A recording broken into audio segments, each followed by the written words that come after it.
ಎಲ್ಲರಿಗೂ ನಮಸ್ಕಾರಗಳು. ಆರ್ಯಾವರ್ತ, ಭರತಖಂಡ, ಜಂಬೂ ದ್ವೀಪ, ಭರತ ವರ್ಷವೆಂದು ಕರೆಸಿಕೊಳ್ಳುವ ಪುಣ್ಯ ಭೂಮಿಯಾದ ಭಾರತವು 5-10 ಸಾವಿರ ವರ್ಷಗಳಿಗಿಂತಲೂ ಹಳೆಯದಾದ ಭವ್ಯ ಪರಂಪರೆ, ಸನಾತನ ಸಂಸ್ಕೃತಿಯನ್ನು ಹೊಂದಿದೆ. ಇಲ್ಲಿ ಅನೇಕ ಪುಣ್ಯಕ್ಷೇತ್ರಗಳಿವೆ. ಹಿಮಾಲಯದಿಂದ ಕನ್ಯಾಕುಮಾರಿಯವರೆಗೂ ಇರುವ ಕ್ಷೇತ್ರಗಳಿಗೆ ಒಂದೊಂದು ಪುರಾಣದ ಆಧಾರವಿದೆ. ಇವುಗಳಲ್ಲಿ ಒದ್ದೀಕೆರೆಯ ಶ್ರೀ ಸಿದ್ದೇಶ್ವರ ಸ್ವಾಮಿ, ಯಾನೆ ಕಾಲಭೈರವನ ಮಹಿಮೆ ಮತ್ತು ಪವಾಡಗಳನ್ನು ತಿಳಿಸುವುದೇ ಈ ಕಥಾಶೋಧನೆಯ ಉದ್ದೇಶವಾಗಿದೆ.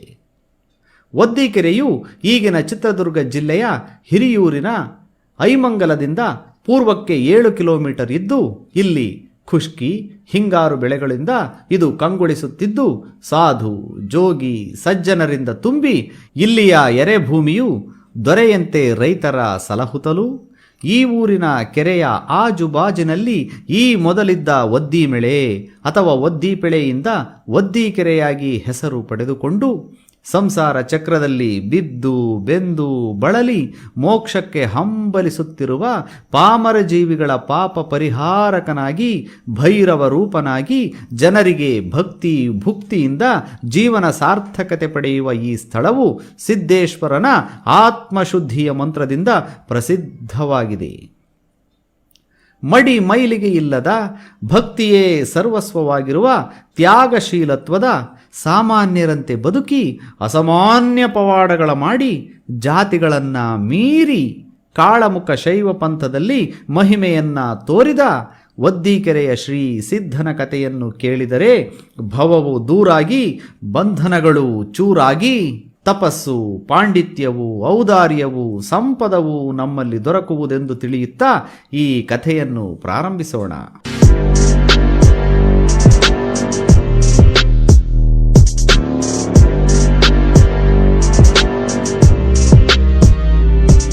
ಈ ಕಥೆಯು ಜನಪದರಿಂದ, ಸ್ಥಳೀಯ ವಿಚಾರವಾದಿಗಳಿಂದ, ಸ್ಥಳೀಯ ಇತಿಹಾಸದಿಂದ, ಗೀತೆಗಳಿಂದ, ಪದಗಳಿಂದ, ಶೋಧಕರಿಂದ ತಿಳಿದು ಪ್ರೇರೇಪಿತರಾಗಿ ಭಕುತರ ನಂಬಿಕೆಗೆ ಪಾತ್ರರಾಗಿ ಬಹು ವಿನಮ್ರರಾಗಿ ಪುಣ್ಯವಂತರಾದ ಭಕ್ತ ಜನಗಳ ಮುಂದೆ ಇಡುತ್ತಿದ್ದೇವೆ.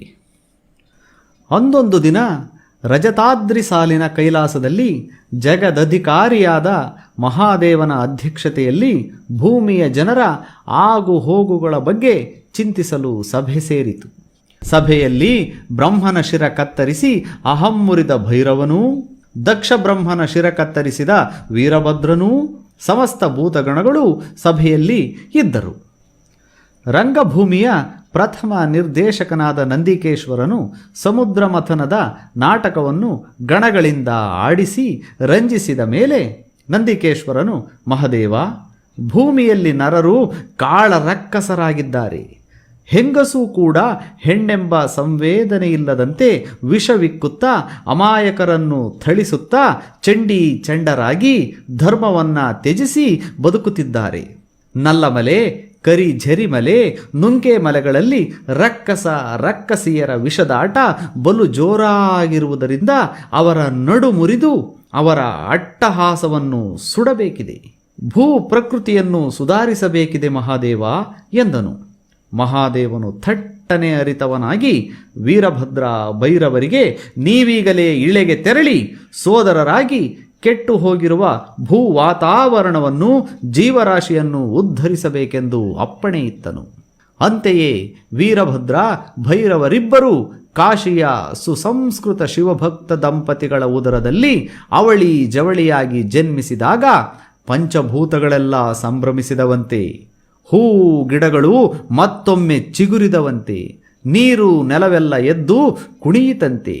ಹೀಗಾಗಿ ಈರ್ವರು ಬಾಲ್ಯದಲ್ಲಿಯೇ ಪವಾಡಗಳನ್ನು ಮಾಡುತ್ತಾ ಸತ್ಯದಲ್ಲಿ ಗುರುತಿಸಿಕೊಳ್ಳುತ್ತಾ ಜನನಿ ಜನಕರ ಸೇವೆ ಜಗದಂಬ ಸೇವೆ, ಜನನಿ ಜನಕರ ಚರಣ ಸೇವೆಗೈಯುವನೇ ಜಾಣರೆನ್ನುತ್ತಾ ಮಾತಾಪಿತರ ಬಯಕೆಯಂತೆ ಬದರಿಕಾಶ್ರಮದಲ್ಲಿ ವಿದ್ಯೆ ಬುದ್ಧಿ ಜ್ಞಾನಶೀಲರಾಗಿ ನಾವು ಲೋಕ ಕಲ್ಯಾಣಕ್ಕೆ ಹೊರಟು ಬಿಡುತ್ತೇವೆಂದು ತಂದೆ ತಾಯಿಯರನ್ನು ಒಪ್ಪಿಸಿ ಮತ್ತೆ ಹಿಂತಿರುಗುವುದಿಲ್ಲವೆಂದು ಮಾತು ನೀಡಿ ದಕ್ಷಿಣಕ್ಕೆ ಹೊರಟು ಬಿಡುತ್ತಾರೆ. ಭದ್ರ ಭೈರವರಾಗಿ ಗೋದಾವರಿ ಕಾವೇರಿ ನದಿಗಳನ್ನು ದಾಟಿ ವನದಲ್ಲಿ ಅಲೆಯುತ್ತಾ ಸಿದ್ಧರ ಕೇಂದ್ರವಾದ ಈಗಿನ ಮಲೆನಾಡಿನ ಕದ್ರಿಗೆ ಬಂದು ತಲುಪುತ್ತಾರೆ.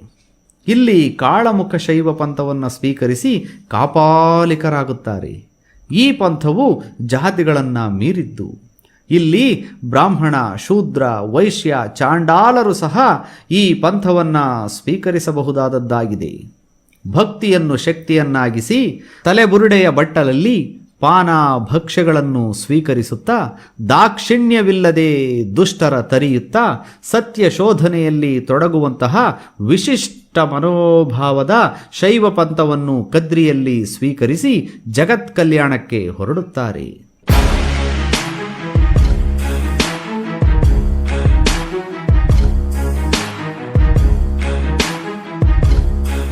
ಕಾಳಮುಖ ಶೈವ ಪಂಥದ ಪ್ರಕಾರ ಇವರಿಬ್ಬರು ಸಿದ್ಧರೆಂದು ಕರೆಸಿಕೊಳ್ಳುತ್ತಾ ವೀರಭದ್ರ ರೂಪಿಯಾದ ಸಿದ್ಧನು ಹೆಂಜೇರಿಯ ಕಡೆ, ಕಾಲಭೈರವ ರೂಪಿಯಾದ ಸಿದ್ಧನು ನಲ್ಲಮಲೆಯ ಕಡೆಗೆ ಶಿಷ್ಟ ರಕ್ಷಣೆಗೆ ಹೊರಡುತ್ತಾರೆ. ಸಿದ್ಧನೊಬ್ಬನೇ ಅಲ್ಲಿಂದ ನಲ್ಲಮಲೆ, ಕರಿಝರಿ ಮಲೆಗಳಲ್ಲಿ ಸಿದ್ಧಿ ಪಡೆದು ಶಿಷ್ಯರನ್ನ ಸಂಪಾದಿಸುತ್ತಾನೆ. ಆಗ ಸುದ್ದಿಯೊಂದು ಸಿದ್ಧನಿಗೆ ಶಿಷ್ಯರಿಂದ ಮುಟ್ಟುತ್ತದೆ. ನುಂಕೆಮಲೆ ಎಂಬಲ್ಲಿ ಚಂಡಿ ದೈತ್ಯರೆನ್ನುವ ನುಂಕವ್ವ, ಮಲೆಯವ್ವ ಎಂಬುವರಿದ್ದಾರೆ. ಇವರು ತರಾವರಿ ಎಲೆಗಳಿಂದ ವಿಷವನ್ನ ಅರೆಯುತ್ತಾರೆ. ಅದು ರಾತ್ರಿ ಕುಡಿದರೆ ಅಮೃತ, ಹಗಲು ಕುಡಿದರೆ ವಿಷ. ಹೀಗೆ ಹಗಲಿನಲ್ಲಿ ಅಮಾಯಕರಿಗೆ ಪ್ರಾಶನ ಮಾಡಿಸಿ ಅವರನ್ನು ಕೊಂದು ಅವರನ್ನು ದೋಚುತ್ತಿರುತ್ತಾರೆ. ದಯಮಾಡಿ ನೀವುಗಳು ಬಂದು ರಕ್ಷಣೆ ಮಾಡಬೇಕೆಂದು ಸುದ್ದಿಯನ್ನು ತಂದ ಜನರು ಸಿದ್ಧನಲ್ಲಿಗೆ ಬೇಡುತ್ತಾರೆ. ದಾಕ್ಷಿಣ್ಯವಿಲ್ಲದೆ ದುರ್ಜನ ಬೇಟೆಗೆ ಸಿದ್ಧನು ನುಂಕೆಮಲೆಗೆ ಹೊರಟಾಗ ಅಲ್ಲಿ ನುಂಕವ್ವ, ಮಲೆಯವ್ವರ ಜೊತೆ ಅವರ ಅಣ್ಣಂದಿರಾದ ರಸಸಿದ್ಧರೂ ಸಹ ಅಮಾಯಕರಿಗೆ ಹಿಂಸೆಯನ್ನ ನೀಡಿ ಸಾಯಿಸಿ ದೋಚುವುದನ್ನು ಯತಿಸಿದ್ಧನು ಕಾಣುತ್ತಾನೆ. ರಸಸಿದ್ಧರನ್ನು ಬೇಟೆಯಾಡುವಾಗ ಬಿಲ್ಲಿನ ಹೆದೆ, ಕುದುರೆಯ ಲಗಾಮು ಹರಿದಿದ್ದರಿಂದ ಹರಳಯ್ಯನೆಂಬ ಶಿಷ್ಯಕೋಟಿ ದೇಹದ ನಖದಿಂದ ಶಿಖಾಂತದವರೆಗೆ ನರವನ್ನೇ ತೆಗೆದು ಹೊಸೆದು ಬಿಲ್ಲಿಗೆ ಹೆದೆ ಮತ್ತು ಲಗಾಮನ್ನು ಮಾಡಿಕೊಡುತ್ತಾನೆ. ಇಲ್ಲಿ ಹೆದೆ ಎಂದರೆ ಬಿಲ್ಲಿನ ಹಗ್ಗ ಎಂದು ಅರ್ಥ ಮಾಡಿಕೊಳ್ಳಬಹುದು. ಕೊಲೆಗಾರ್ತಿಯರಾದ ನುಂಕವ್ವ, ಮಲೆಯವರನ್ನು ಹೆಣ್ಣೆಂದು ನೋಡದೆ ಸಿದ್ಧನು ಕೊಂದು ಹಾಕುತ್ತಾನೆ. ಇಲ್ಲಿ ಅಪರಾಧಿಗಳು ಹೆಣ್ಣಾದರೇನು ಗಂಡಾದರೇನು ಅವರು ಶಿಕ್ಷಾರ್ಹರೇ ಹೌದು ಎನ್ನುವ ತೀರ್ಮಾನ ಯತಿ ಸಿದ್ಧನದು. ನುಂಕವ್ವ ಮಲೆಯವ್ವರ ಕೊನೆಯ ಆಸೆಯಂತೆ ನುಂಕೆ ಮಲೆ ಎಂದು ಆ ಜಾಗಕ್ಕೆ ಕರೆದು ಅಲ್ಲಿಯೇ ತಪಸ್ಸಿನಿಂದ ಆ ಪ್ರದೇಶವನ್ನು ನಿರ್ಮಲಗೊಳಿಸುತ್ತಾನೆ. ಅಲ್ಲಿನ ಭಕ್ತರ ಪೋಷಕನಾಗಿಯೂ ಭಕ್ತ ವತ್ಸಲನಾಗಿಯೂ ಅಭಯದಿಂದಿರುತ್ತಾನೆ. ಈ ನುಂಕೆ ಮಲೆಯು ಮೊಳಕಾಲ್ಮೂರು ಪಟ್ಟಣದಿಂದ ಉತ್ತರದಲ್ಲಿದೆ. ಭಕ್ತರು ಭೇಟಿಯನ್ನ ನೀಡಬಹುದಾಗಿದೆ. ಹೀಗೆ ದ್ರೋಣಮಲೆಯಲ್ಲಿಯೂ ಸಿದ್ಧನು ಜನ ಜಾನುವಾರುಗಳನ್ನು ರಕ್ಷಣೆ ಮಾಡುತ್ತಾ ದುಷ್ಟರ ಎದೆಯಲ್ಲಿ ನಡುಕವನ್ನು ಹುಟ್ಟಿಸುತ್ತಾನೆ. ನುಂಕೆಮಲೆಯಲ್ಲಿ ಕಾಗೆಗಳಿಗೆ ಶಾಪ ನೀಡಿ ಅದು ಅವುಗಳಿಗೆ ವರವಾಗಿ ಪರಿಣಮಿಸಿ ಶತ್ರುಗಳಿಂದ ಕಾಗೆಗಳು ಪಾರಾದವು ಎಂಬ ಪ್ರತೀತಿ ಈಗಲೂ ಇದೆ. ಮುಂದೆ ಯತಿಸಿದ್ಧನು ನಿಡುಗಲ್ಲು ಬೆಟ್ಟವನ್ನು ತಲುಪುತ್ತಾನೆ. ಇದು ಈಗಿನ ಪಾವಗಡದ ಹತ್ತಿರವಿದೆ. ಅಲ್ಲಿಂದ ಮಂಗಳವಾಡ, ಅರಸೀಕೆರೆ, ಪೇಲುಬಂಡೆಗಳಲ್ಲಿ ಉಳಿದು ಮುಗ್ಧರನ್ನು ಸರಿದಾರಿಗೆ ತಂದು ಅಲ್ಲಿಂದ ಹೆಂಜೇರು ಪಟ್ಟಣಕ್ಕೆ ಬರುತ್ತಾನೆ.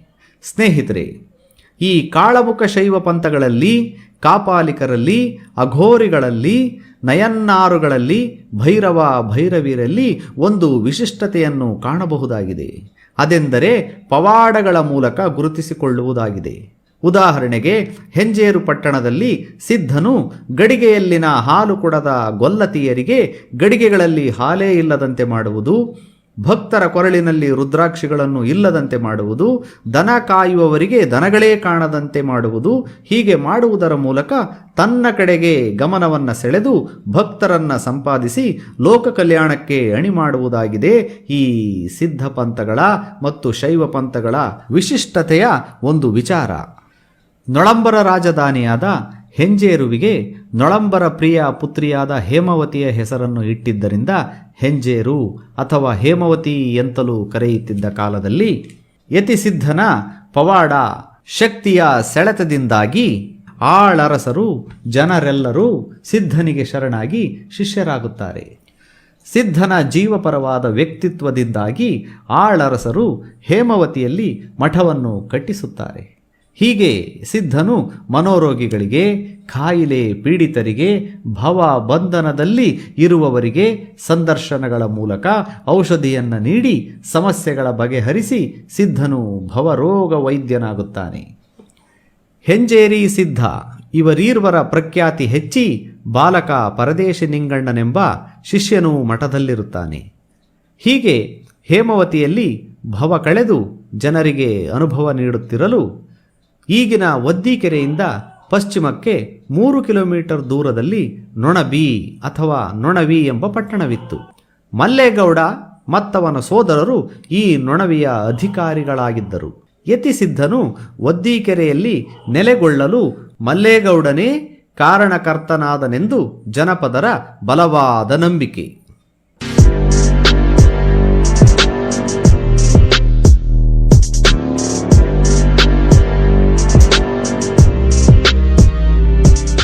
ಸ್ನೇಹಿತರೆ, 9-10ನೇ ಶತಮಾನದಲ್ಲಿನ ನೊಣಬಿ ಪಟ್ಟಣವು ನೊಳಂಬರ ಆಳ್ವಿಕೆಗೆ ಒಳಪಟ್ಟಿತ್ತು. ನೊಳಂಬರು ಪಲ್ಲವರ ಸಾಮಂತರಾಗಿ ನೊಳಂಬವಾಡಿಯ 32,000 ಹಳ್ಳಿ ಅಥವಾ ಒಳ್ಳಿಗಳನ್ನು ಆಳುತ್ತಿದ್ದರು. ಹೇಮವತಿ ರಾಜಧಾನಿಯಾಗಿದ್ದಿತು. ನೊಳಂಬರು ಈಗಿನ ಕೋಲಾರ, ತುಮಕೂರು, ಬಳ್ಳಾರಿ, ಅನಂತಪುರ, ಧರ್ಮಪುರಿಯವರೆಗೆ ರಾಜ್ಯಭಾರ ಮಾಡಿದ್ದಾರೆ. ಹಾಗಾಗಿ ಹೆಂಜೇರು ಸಿದ್ಧ ಮತ್ತು ಒದ್ದೀಕೆರೆ ಸಿದ್ಧರ ಪವಾಡಗಳು ಸುಮಾರು 9-10ನೇ ಶತಮಾನದ ಮಧ್ಯಭಾಗದಲ್ಲಿ ನಡೆದಿರಬಹುದು ಎಂದು ಊಹಿಸಬಹುದಾಗಿದೆ. ಹಾಗಾಗಿ ನೊಣಬಿ ಪಟ್ಟಣವು ಕೋಟೆ ಕೊತ್ತಲುಗಳಿಂದ, ದೇಗುಲಗಳಿಂದ, ನೊಣಬಿ ಹಳ್ಳಗಳಿಂದ ಸುಮಾರು 3 ಕಿಲೋಮೀಟರ್ನಷ್ಟು ವಿಸ್ತಾರವಾಗಿದ್ದಿತು. ಹೀಗಿರುವಾಗ ನೊಣಬಿಯಲ್ಲಿ ಮಲ್ಲೇಗೌಡನು ಪ್ರಜಾರಂಜಕನಾಗಿ ಸಮಗ್ರವಾದ ಎಚ್ಚರಿಕೆಯಿಂದ, ಧೀಮಂತಿಕೆಯಿಂದ, ಶೂರತ್ವದಿಂದ, ಸಂಪತ್ತಿನಿಂದ, ದೈವ ನಂಬಿಕೆಯಿಂದ ಅಧಿಕಾರವನ್ನು ನಡೆಸುತ್ತಿದ್ದನು. ಕೊರತೆ ಏನೆಂದರೆ ಅವನಿಗೆ ಸಂತಾನವಿರಲಿಲ್ಲ. ಹೇಮವತಿಯಲ್ಲಿನ 64 ವಿದ್ಯಾಪಾರಂಗತರಾದ ಯತಿಗಳಾದ ಹೆಂಜೇರಿ ಸಿದ್ಧರ ಪ್ರಖ್ಯಾತಿ ಪವಾಡ ಕೇಳಿ ಸಂತಸದಿಂದ ಸಂತಾನ ಫಲದ ಆಶೀರ್ವಾದ ಪಡೆಯಲು ಮಠಕ್ಕೆ ಕಾಣಿಕೆಗಳ ಸಮೇತ ಪತ್ನಿಯೊಡನೆ ಹೇಮವತಿಗೆ ಬಂದು ಪಾದಗಳಿಗೆ ಮಸ್ತಕವನ್ನಿಟ್ಟು ಸಂತಾನ ಫಲವನ್ನು ಕರುಣಿಸಬೇಕೆಂದನು ಮಲ್ಲೇಗೌಡ. ಯತಿಸಿದ್ದರು ಕ್ಷಣಕಾಲ ಯೋಗ ದೃಷ್ಟಿಮಗ್ನರಾಗಿ, ಮಲ್ಲೇಗೌಡರೇ, ನಿಮಗೆ ಸಂತಾನ ಪ್ರಾಪ್ತಿಯಾಗುತ್ತದೆ. ಆದರೆ ಕೇವಲ ಗಂಡು ಮಕ್ಕಳೇ ವಂಶೋದ್ಧಾರಕರಲ್ಲ, ಹೆಣ್ಣು ಮಕ್ಕಳೂ ಕೂಡ. ಆದ್ದರಿಂದ ನಿಮಗೆ 1 ಅಲ್ಲ 2 ಅಲ್ಲ 7 ಹೆಣ್ಣು ಮಕ್ಕಳು ಜನಿಸುತ್ತವೆ ಎಂದರು. ಮಲ್ಲೇಗೌಡನಿಗೆ ಆನಂದವೋ ಆನಂದ. ಯತಿಗಳೇ, ನೀವು ನಮ್ಮಿಂದ ಕಾಣಿಕೆಯಾಗಿ ಏನನ್ನಾದರೂ ಅಪೇಕ್ಷಿಸುತ್ತೀರಾ ಎಂದ ಮಲ್ಲೇಗೌಡನಿಗೆ, ಸರಿ, ನಮ್ಮ ಮಾತು ನಡೆಸಿಕೊಡುತ್ತೀಯೋ ಮಲ್ಲೇಗೌಡ ಎಂದು ಸಿದ್ಧರೆಂದರು. ಅದಕ್ಕೆ ಮಲ್ಲೇಗೌಡ, ಇಲ್ಲಿರುವ ಅತ್ತಿ ಮರದ, ಆಲದ ಮರದ, ನಿಮ್ಮಡಿಯಲ್ಲಿರುವ ಕೆಂಧೂಳಿನ ಮೇಲಾಣೆ ಮಾತು ನಡೆಸುತ್ತೇನೆಂದರು. ನೋಡು ಗೌಡ, ಮಠದಲ್ಲಿ ದಿಕ್ಕಿಲ್ಲದ ಪರದೇಶಿ ನಿಂಗನೆಂಬ ನಿಷ್ಠೆಯ, ಭಕ್ತಿಯ, ದಿಕ್ಕಿಲ್ಲದ ಬಾಲಕನಿದ್ದು ನಿನಗೆ ಜನಿಸುವ 7 ಜನ ಹೆಣ್ಣು ಮಕ್ಕಳಲ್ಲಿ ಒಬ್ಬಳನ್ನು ಅವನಿಗೆ ಲಗ್ನ ಮಾಡಬೇಕು ಮತ್ತು ಅವನಿಗೆ ಲಗ್ನದವರೆಗೆ ನೀವೇ ಆಶ್ರಯ ನೀಡಬೇಕೆಂದು ಸಿದ್ಧರು ಮಾತು ಪಡೆದರು. ಗೌಡನ ಪರಿವಾರ ನೊಣಬಿಗೆ ಸಂತಸದಿಂದ ಹೊರಟು ನಿಂತಾಗ ಸಿದ್ಧರು ಪರದೇಶಿಗೆ, ನೀನು ನೊಣಬಿಯಲ್ಲಿರು, ತೊಂದರೆಗಳು ಬಂದಾಗ ಧೃತಿಗೆಡದೆ ನಮ್ಮನ್ನು ಸ್ಮರಿಸು ಎಂದು ಅಭಯವನ್ನಿತ್ತರು. ಸಮಯ ಸರಿಯಿತು. ಮಲ್ಲೇಗೌಡನಿಗೆ ಕ್ರಮವಾಗಿ 7 ಜನ ಹೆಣ್ಣು ಮಕ್ಕಳಾದವು. ಸಂತಸದಿಂದಿದ್ದ ಗೌಡನಿಗೆ ಚಿಂತೆ ಆವರಿಸಿತು. ಕೇವಲ ದಿಕ್ಕು ದೆಸೆಯಿಲ್ಲದ ಭಿಕಾರಿಯಾದ ಪರದೇಶಿ ನಿಂಗನಿಗೆ ಮಗಳನ್ನು ಕೊಡಬೇಕಲ್ಲ, ನನ್ನ ಗೌರವಕ್ಕೆ ಕುಂದುಂಟಾಗುವುದಿಲ್ಲವೇ? ಕೊಡದಿದ್ದರೆ ಯತಿಸಿದ್ದರ ಕೋಪಕ್ಕೆ ಗುರಿಯಾಗಬೇಕಲ್ಲ.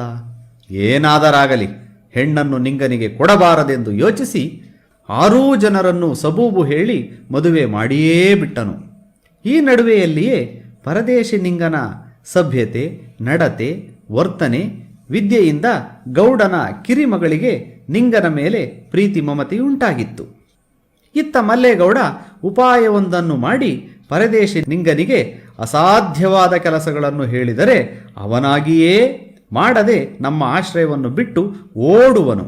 ತಪ್ಪೆಲ್ಲವೂ ನಿಂಗನ ಮೇಲಿರುತ್ತದೆ. ಯತಿಗಳಿಗೆ ಕೊಟ್ಟ ಮಾತೂ ಉಳಿಯುತ್ತದೆಂದು ಬೀಳು ಬಿದ್ದ ಹೊಲದಲ್ಲಿ ಬಿಳಿಯ ಮುಳ್ಳಿನ ಪಟಜಾಲಿ ಗಿಡಗಳನ್ನು ಕಡಿದು ಸವರಿ ನಿಟ್ಟೊಟ್ಟಿ ಬರಬೇಕೆಂದು ಗೌಡನು ಪರದೇಶಿಗೆ ಆಜ್ಞೆ ಮಾಡಿದನು. ಇದು ನನ್ನಿಂದಾಗದು ಎಂದು ನಿಂಗನು ಒಲ್ಲಿ ಹಾಸಿ ಸಿದ್ಧರ ನೆನೆದು ಮಲಗಿಯೇ ಬಿಟ್ಟನು. ಬೆಳಗಾಗುವಷ್ಟರಲ್ಲಿ ಭೂತ ಬೇತಾಳ ಗಣಗಳೆಲ್ಲವೂ ಬಂದು ಪಟಜಾಲಿ ಗಿಡಗಳ ಕಡಿದು ಸವರಿ ನಿಟ್ಟೊಟ್ಟಿ ಹೋಗಿದ್ದವು. ಇದ ಕಂಡು ನಿಂಗನು ಮಲ್ಲೇಗೌಡನಿಗೆ ತೋರಿಸಿದನು. ಎಲ್ಲಾ ಇವನ ಎಂದ ಗೌಡನು ಕುಂಟೆ ಕೂರಿಗೆ ಹೋರಿಗಳಿಲ್ಲದೆ ರಾತ್ರಿಯಿಡೀ ಬಿತ್ತಬೇಕೆಂದಾಗ ನಿಂಗನಿಗೆ ಅಸಾಧ್ಯವೆನಿಸಿ ಮತ್ತೆ ಒಲ್ಲಿಯನ್ನು ಹಾಸಿ ಸಿದ್ಧರ ಸ್ಮರಿಸಿ ಮತ್ತೆ ಮಲಗಿದನು. ನಿಂಗನು ಏಳೋ ಹೊತ್ತಿಗೆ ಭೂತ ಬೇತಾಳ ಗಣಗಳೆಲ್ಲವೂ ಬಿತ್ತನೆ ಮಾಡಿದ್ದವು. ಇದ ಕಂಡು ಮಲ್ಲೇಗೌಡನು ಇವ ಭಾರೀ ಗಟ್ಟಿಗ, ಶಕ್ತಿವಂತ, ತಾನಾಗಿಯೇ ಇವ ಪರಾರಿಯಾಗುವಂತೆ ಮಾಡಲು ಸಾಧ್ಯವೇ ಇಲ್ಲ. ಕೊಟ್ಟ ಮಾತು ಹುಸಿಯಾದರೂ ಚಿಂತೆ ಇಲ್ಲ, ಮಗಳ ಕೊಡಲಾರೆ ನಿಂಗನಿಗೆ ಎಂದು ತೀರ್ಮಾನಿಸಿ ಅನ್ಯರಿಗೆ ಮಗಳ ಕೊಟ್ಟು ಲಗ್ನ ಮಾಡಲು ಸಕಲ ಸಿದ್ಧತೆಗಳನ್ನು ನಡೆಸಿದನು ಮಲ್ಲೇಗೌಡ. ಇದನ್ನ ಕಂಡು ಕೇಳಿದ ಗೌಡನ ಕಿರಿಮಗಳು ನಿಂಗನಲ್ಲಿಗೆ ಓಡಿ ಬಂದು, ನಾ ನಿನ್ನನ್ನು ಪ್ರೇಮಿಸುತ್ತಿರುವೆನು, ನೀನೀಗಲೇ ಹೇಮಾವತಿಗೆ ಹೋಗಿ ಹೆಂಜೇರಿ ಸಿದ್ಧರಿಗೆ ತಿಳಿಸಿ ಅವರ ಸಹಾಯದಿಂದ ನನ್ನ ಮದುವೆಯಾಗು ಎಂದು ಹೇಳಿದಳು. ಅಂತೆಯೇ ಪರದೇಶಿ ನಿಂಗನು ಮಲ್ಲೇಗೌಡನು ಮಾತು ಬಿಟ್ಟ ಘಾತಕತನವನ್ನು ಸಿದ್ಧರಿಗೆ ತಿಳಿಸಿದನು. ಕೆಂಡವಾದ ಯತಿಸಿದ್ಧರು, ದ್ರೋಹಿ ಮಲ್ಲೇಗೌಡ, ನಿನ್ನ ಬುದ್ಧಿಯನ್ನೇ ಎಲ್ಲರೂ ಕಲಿತಾರು. ನೊಣಬಿಯ ಕೀರ್ತಿಗೆ ಕಳಂಕ ತರುವೆಯ? ನಿನ್ನ ಪ್ರಾಣ ಮಾನವು ಪರದೇಶಿ ನಿಂಗಣ್ಣನಿಂದಲೇ ಅಳಿಯಬೇಕು. ವಚನ ಭ್ರಷ್ಟನಾದ ನಿನಗೆ ಮರಣವು ಮತ್ತು ನಿನ್ನವರ ನಾಶವು ಎಂದು ಹೇಳಿ ನೀನಿನ್ನು ನೊಣಬಿಗೆ ನಡೆ, ಹಿಂತಿರುಗಿ ನೋಡಬೇಡ, ನೋಡಿದ್ದೆಯಾದರೆ ಕೆಡುಕಾದೀತು ಎಂದು ನಿಂಗಣ್ಣನಿಗೆ ಆಜ್ಞಾಪಿಸಿದರು ಸಿದ್ಧರು.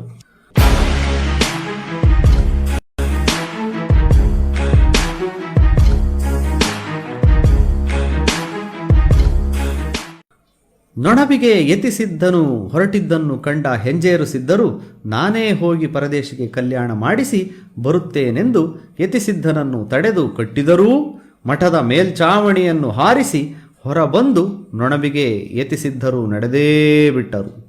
ಈ ಮೇಲ್ಚಾವಣಿಯು ಹಾರಿದ ಜಾಗವು ಈಗಲೂ ಹಾಗೆಯೇ ಇರುವುದೆಂಬ ಜನರ ನಂಬಿಕೆಯಾಗಿದೆ. ಸರಿ, ಅಲ್ಲಿಂದ ಹೊರಟ ಸಿದ್ಧನು ಭೈರವ ರೂಪ ತಾಳಿ ಕಪಾಲ, ತ್ರಿಶೂಲ, ಕತ್ತಿಗಳನ್ನು ಹಿಡಿದಾಗ ಗೌಡನ ಮಾತಿಗೆ ಸಾಕ್ಷಿಯಾಗಿದ್ದ ಹತ್ತಿ, ಆಲದ ಮರಗಳು, ಕೆಂದೂಳು ಜೊತೆಯಾಗಿಯೇ ಹೊರಟವಂತೆ. ನಿಂಗನನ್ನು ಹಿಂಬಾಲಿಸಿ ಬರುವಾಗ ಹತ್ತಿ, ಆಲದ ಮರಗಳು ಬೇರು ಸಮೇತ ಎದ್ದು ಜೊತೆಗೆ ಕೆಂದೂಳು ಸೇರಿ ಭೂಮಿ ಆಕಾಶಕ್ಕೆ ವ್ಯಾಪಿಸಿ ಬರುತ್ತಿದ್ದಾಗ ದಾರಿಯಲ್ಲಿ ಸಿಕ್ಕ ಲಚ್ಚಣಪುರವೇ ನಡುಗಿತಂತೆ. ಆ ಲಚ್ಚಣಪುರವೇ ಇಂದಿನ ಲಕ್ಕನಹಳ್ಳಿ ಇರಬಹುದು ಎಂಬುದು ಒಂದು ಊಹೆ. ನಿಂಗನು ಒದ್ದಿಮೆಳೆಯ ಹತ್ತಿರ ಬಂದು ಎಲ್ಲಿ ಬರುತ್ತಿರುವರೋ ಸಿದ್ಧರು ಎಂದು ಹಿಂದಿರುಗಿ ನೋಡಿ ಭೈರವನ ರೂಪವನ್ನು ಕಂಡು ತಲೆ ತಿರುಗಿ ರಪ್ಪನೆ ಬಿದ್ದನು. ಯತಿಸಿದ್ದರು ಹನುಮ ಲಂಕೆಯನ್ನು ಸುಟ್ಟ ಹಾಗೆ ನೊಣಬಿಯನ್ನು ಅಗ್ನಿಗೆ ಆಹುತಿ ನೀಡಿದರು. ಮಲ್ಲೇಗೌಡನು ದಿಕ್ಕೆಟ್ಟು ಓಡಲು ನಿಂತ ನೆಲವೇ ಅವನನ್ನ ಎದ್ದು ಬಡಿದಂತಾಯಿತು. ಮಲ್ಲೇಗೌಡನಿಗೆ ಬೆಂಬಲವಾಗಿ ನಿಂತವರು, ಮದುವೆಯ ಮನೆಗೆ ಬಂದವರು ಯತಿಸಿದ್ದರ ಪವಾಡದಿಂದ ಕಲ್ಲಾಗಿ ಹೋದರು. ಹತ್ತಿಯ ರಾಶಿ ಗುಂಡಾಯಿತು. ಸಣ್ಣ ದೊಡ್ಡ ಮೊರಡಿಗಳು ಜೋಳದ ರಾಶಿ ಕುನಿಯಾದವು. ಮಾತು ಬಿಟ್ಟವನಿಗೆ ತಕ್ಕ ಶಾಸ್ತಿಯಾಯಿತು. ಸಿದ್ಧ ಮಾತು ಬಿಡ, ತಿಮ್ಮ ಕಾಸು ಬಿಡ ಎಂಬ ಮಾತು ಸತ್ಯವಾಯಿತು. ನೊಣಬಿಯ ನಾಶದ ನಂತರ ತ್ರಿಶೂಲದಿಂದ ನೆಲವ ದೊಗೆದು ಬಾವಿ ತೆಗೆದು ನೀರು ಕುಡಿದು ಶಾಂತನಾಗಿ ನಿಂಗಣ್ಣನಿಗೆ ಚಿಮುಕಿಸಿದನು. ಈ ಬಾವಿಯ ನೀರು ಸರ್ವ ರೋಗಗಳಿಗೆ ಔಷಧಿಯಾಯಿತು. ಇದು ಸಿದ್ಧಭುಕ್ತಿಯ ದಿನ ಬತ್ತಿ ಮಾರನೆಯ ದಿನ ಉದಕೋದ್ಭವವಾಗುತ್ತದೆ ಎಂಬುದು ಭಕ್ತಜನರ ನಂಬಿಕೆಯಾಗಿದೆ. ಪರದೇಶಿ ನಿಂಗನು ಹಿಂದಿರುಗಿ ನೋಡಿದುದರ ಫಲವಾಗಿ ಮಲ್ಲೇಗೌಡನ ಕಿರಿಯ ಮಗಳ ಜೊತೆ ವಿವಾಹ ಮಾಡಿಸಿ ನೀನು ಇನ್ನು ದಕ್ಷಿಣ ದಿಕ್ಕಿಗೆ ಹೊರಡು ಎಂದು ಅಪ್ಪಣೆ ನೀಡಿದರು. ಪ್ರಿಯ ಶಿಷ್ಯನನ್ನು ನೋಡುತ್ತಲೇ ಹುತ್ತದಲ್ಲಿ ಐಕ್ಯರಾದರು.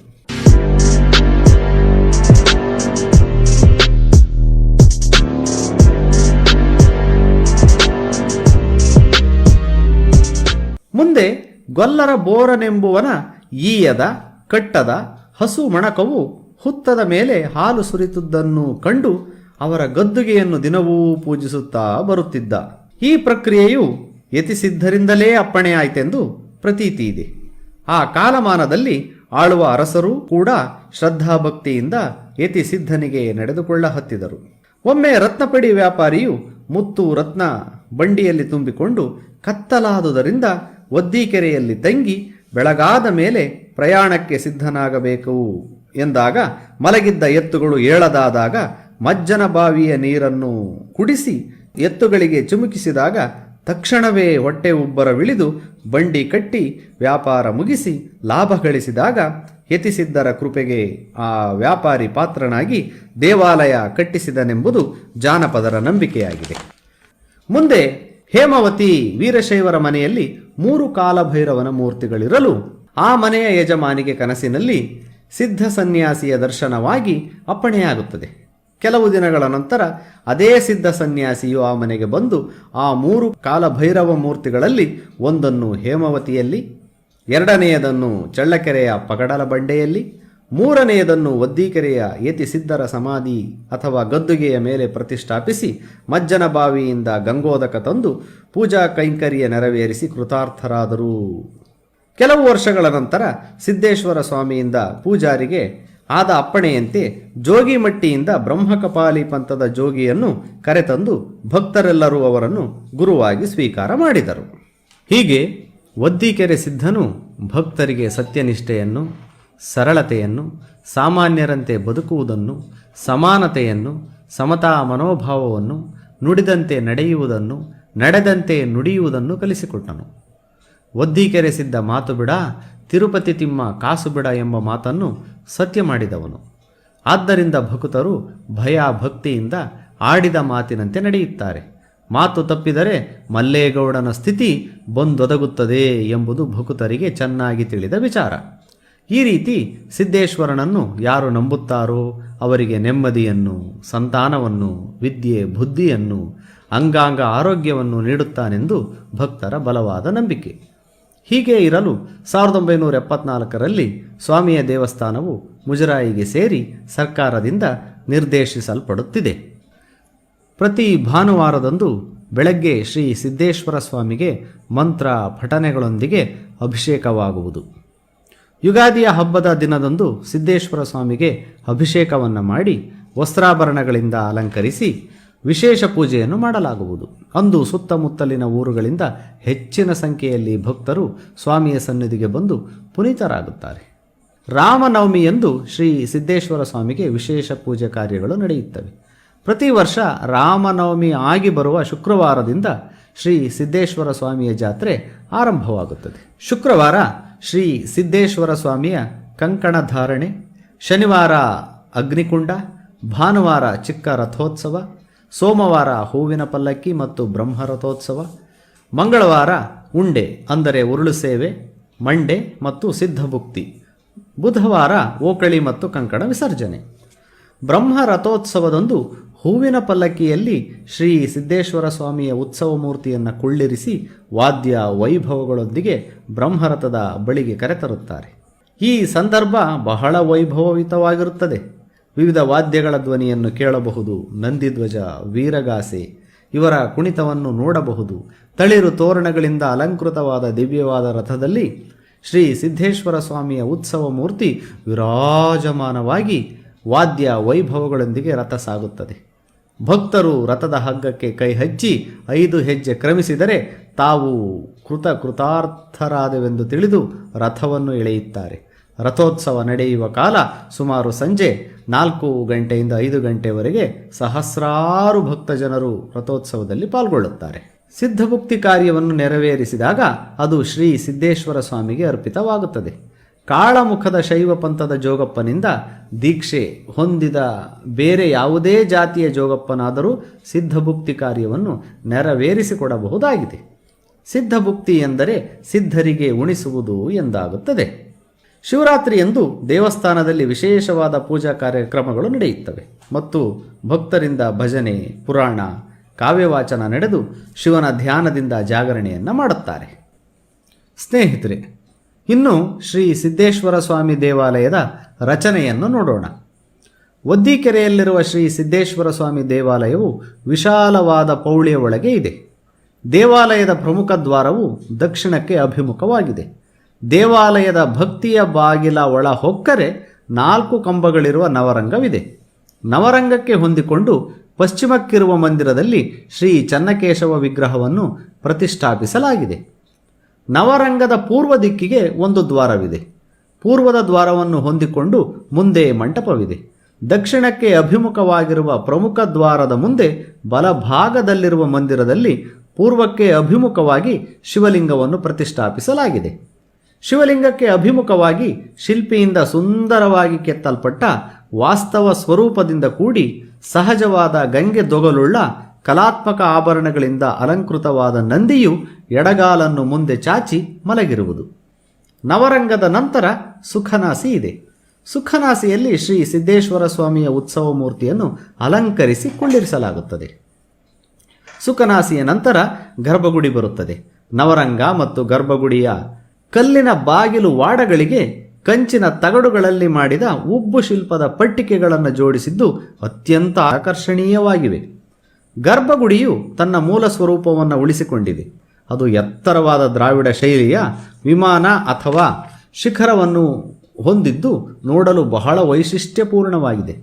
ಗರ್ಭಗುಡಿಯಲ್ಲಿ ಶ್ರೀ ಸಿದ್ದೇಶ್ವರ ಸ್ವಾಮಿಯ ಗದ್ದುಗೆಯ ಮೇಲಿನ ಪೀಠದಲ್ಲಿ ಶ್ರೀ ಕಾಲಭೈರವೇಶ್ವರನ ವಿಗ್ರಹವನ್ನು ಪ್ರತಿಷ್ಠಾಪಿಸಲಾಗಿದೆ. ಕಾಲಭೈರವನು ತನ್ನ ಬಲಭಾಗದ 2 ಕೈಗಳಲ್ಲಿ ಕತ್ತಿ ತ್ರಿಶೂಲಗಳನ್ನು ಹಿಡಿದುಕೊಂಡಿದ್ದಾನೆ. ತನ್ನ ಎಡಭಾಗದ ಕೈಯಲ್ಲಿ ರುಂಡವನ್ನು ಹಿಡಿದುಕೊಂಡಿದ್ದಾನೆ. ಇನ್ನೊಂದು ಕೈಯಲ್ಲಿ ಢಮರುಗವನ್ನು ಹಿಡಿದು ಕೊರಳಲ್ಲಿ ರುಂಡಮಾಲೆಯನ್ನು ಧರಿಸಿದ್ದಾನೆ. ತಲೆಯ ಮೇಲೆ ಹೆಡೆ ಎತ್ತುತ್ತಿರುವ ಸರ್ಪವಿದೆ. ಎಡಭಾಗದ ಪಾದದ ಬಳಿ ನಾಯಿ ಇದೆ. ತೀಕ್ಷ್ಣವಾದ ಕಣ್ಣುಗಳಿಂದ ಕಾಲಭೈರವ ಮೂರ್ತಿ ನೋಡಲು ಬಹಳ ಮನೋಹರವಾಗಿದೆ. ದೇವಾಲಯದ ಮುಂದೆ ಪಾದಗಟ್ಟೆ ಇದೆ. ಪಾದಗಟ್ಟೆಯ ಮೇಲೆ ಮಧ್ಯದಲ್ಲಿ ಕಲ್ಲಿನ ದೀಪದ ಕಂಬವಿದೆ. ದೇವಾಲಯದ ಸುತ್ತಲೂ ಪ್ರದಕ್ಷಿಣಾ ಪಥವಿದೆ. ಪೌಳಿಯ ಒಳ ಹೋಗಲು ಪೂರ್ವ ಪಶ್ಚಿಮ ದಿಕ್ಕುಗಳಲ್ಲಿ ದ್ವಾರಗಳಿವೆ. ಇತ್ತೀಚೆಗೆ ದಕ್ಷಿಣದಲ್ಲಿ ದ್ವಾರವನ್ನು ಮುಚ್ಚಲಾಗಿದೆ. ಪೌಳಿಯ ಪೂರ್ವದ್ವಾರದ ಮುಂದಿರುವ ಜಗುಲಿಯ ಮೇಲೆ ಕಲಾ ಸ್ಮಾರಕಗಳ ಅವಶೇಷಗಳನ್ನು ಇಡಲಾಗಿದೆ. ಸ್ನೇಹಿತ ಮಾನ್ಯರೇ, ಒದ್ದೀಕೆರೆಯ ಸಿದ್ದಪ್ಪನ ಕುರಿತು ನಮಗೆ ಮತ್ತು ನಮ್ಮ ತಂಡಕ್ಕೆ ಗೌರವ ನೀಡಿ ಸಮಯವನ್ನು ಮೀಸಲಿಟ್ಟು ಆದರದಿಂದ ಕಂಡು ತಾನು ಶೋಧಿಸಿದ್ದನ್ನು ಸಂಪೂರ್ಣವಾಗಿ ಧಾರೆ ಎರೆದ ಶ್ರೀಯುತ ಕೆ ಕೃಷ್ಣಪ್ಪ, MA ಪದವೀಧರರು, ಬಸಪ್ಪನಮಾಳಿಗೆ ಇವರಿಗೆ, ಕರಿಯೋಬನಹಳ್ಳಿ ಜಯಣ್ಣನವರಿಗೂ, ಒದ್ದೀಕೆರೆವಾಸಿ ಗಂಗಣ್ಣನವರಿಗೂ, ಜಿಲ್ಲಾ ಪರಿಷತ್ ಮಾಜಿ ಸದಸ್ಯರಾದ HJ ಕಾಂತರಾಜ್ರವರಿಗೂ ಅನಂತ ಧನ್ಯವಾದ ಮತ್ತು ಕೃತಜ್ಞತೆಗಳನ್ನು ಅರ್ಪಿಸುತ್ತಿದ್ದೇವೆ. ನಾವುಗಳು ಈ ವಿಡಿಯೋವನ್ನು ಭಕ್ತ ಜನರಿಂದ ಕೇಳಿ ತಿಳಿದುದಾಗಿದೆ. ತಿಳಿದಷ್ಟು ಜನರಿಗೆ ಹೇಳಿ ಸ್ವಾಮಿ ಕೃಪೆಗೆ ಪಾತ್ರರಾಗಬೇಕೆಂಬ ಹಂಬಲವು ನಮಗಿದೆ. ಹಾಗಾಗಿ ಇನ್ನೂ ಹೆಚ್ಚು ತಿಳಿದವರಿಂದ ನಾವುಗಳು ಅರಿಯಲು ಸದಾ ಉತ್ಸುಕರಾಗಿರುತ್ತೇವೆ. ಶ್ರೀ ಒದ್ದೀಕೆರೆ ಸಿದ್ದೇಶ್ವರ ಸ್ವಾಮಿ ಕಥಾಮೃತವನ್ನು ಓದಿದ, ಕೇಳಿದ ಮತ್ತು ಶ್ರೀ ಸಿದ್ದೇಶ್ವರ ಸ್ವಾಮಿಯನ್ನು ಆರಾಧಿಸುವ ಎಲ್ಲರೂ ಕಷ್ಟಗಳಿಂದ ಪಾರಾಗಿ ಬಯಸುವುದನ್ನು ಪಡೆಯುತ್ತಾರೆ ಎಂದು ಹೇಳುತ್ತಾ, ಸರ್ವೇ ಜನಾಃ ಸುಖಿನೋ ಭವಂತು, ಸರ್ವೇ ಜನಾಃ ಸುಖಿನೋ ಭವಂತು, ಸರ್ವೇ ಜನಾಃ ಸುಖಿನೋ ಭವಂತು. ಗೆಳೆಯರೇ, ನಮ್ಮ ಬ್ರೈಟ್ ಮೂನ್ ಚಾನಲ್ಗೆ ಸಬ್ಸ್ಕ್ರೈಬ್ ಆಗಿ ಕೆಳಗೆ ಕಾಣುವ ಬೆಲ್ ಐಕಾನ್ ಬಟನ್ ಅನ್ನು ಒತ್ತಿರಿ. ಇನ್ನೂ ಹೆಚ್ಚಿನ ವಿಡಿಯೋಗಳನ್ನು ನಿರೀಕ್ಷಿಸಿರಿ. ಈ ವಿಡಿಯೋವನ್ನು ಲೈಕ್ ಮಾಡಿ ಮತ್ತು ಶೇರ್ ಮಾಡಿ ಹಾಗೂ ನಿಮ್ಮ ಅನಿಸಿಕೆಗಳನ್ನು ಕಮೆಂಟ್ ಬಾಕ್ಸ್ನಲ್ಲಿ ತಿಳಿಸಿ. ಎಲ್ಲರಿಗೂ ನಮಸ್ಕಾರಗಳು.